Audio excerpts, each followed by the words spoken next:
For people with slow computers, before taking your computer to the repair shop or even thinking about replacing it, please check out remotetekassistance.com. Also, make sure you check out the 7 simple secrets to make your computer run faster. It is simple, it is free, and it is safe.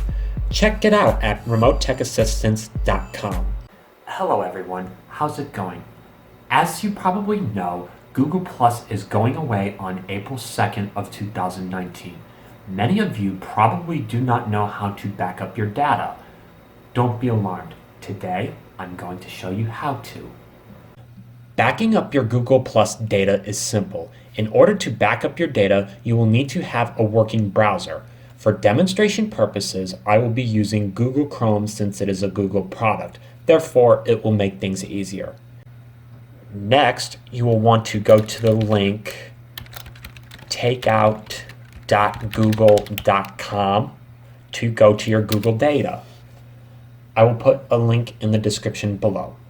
Once you are there, you will notice you have the ability to export numerous kinds of products such as your calendar, contacts, classroom, drive, news, and all of that other stuff. However, we will only want to download the Google Plus data. First, you will want to click on Deselect All to make things a little easier. Then, scroll down until you see Google Plus related data. You'll see in my case I have plus ones, circles, communities, and streaming. Click on the check boxes for those 4 items. Next, you will want to scroll all the way down until you see the blue button Next Step. This part is where you can customize your archiving format. First off, the delivery method.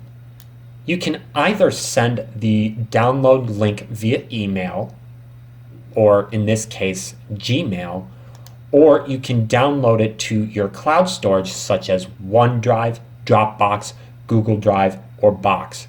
To make things easier, we are just going to send download link via email. Then you will want to choose the file type. I recommend using a zip file just because it can be opened on any computer. Finally, the archive size.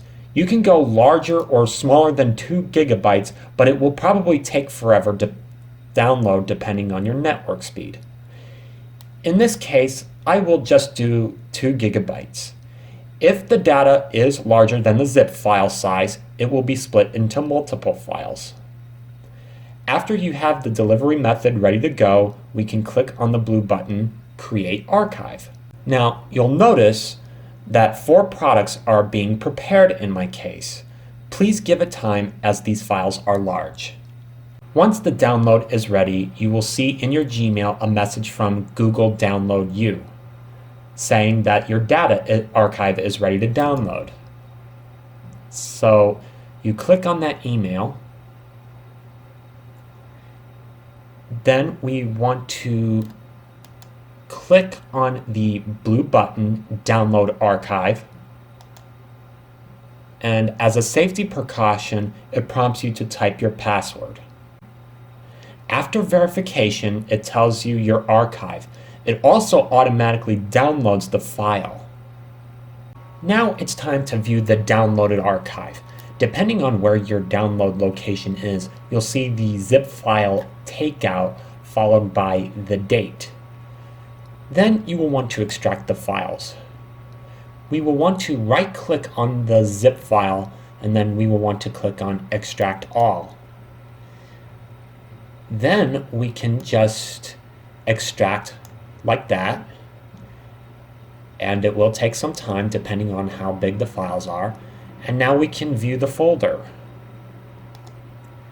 To be safe, make sure you check all the folders and the subfolders to confirm that everything is there.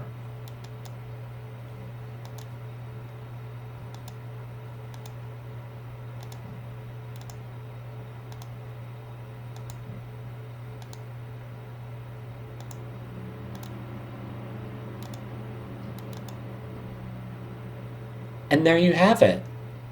So that is how you back up your Google data onto your computer. Make sure you do this as soon as possible as time is running out. But other than that, thank you for watching. Thank you for watching. Please make sure to subscribe, hit that like button, and check out some of my other tech videos too.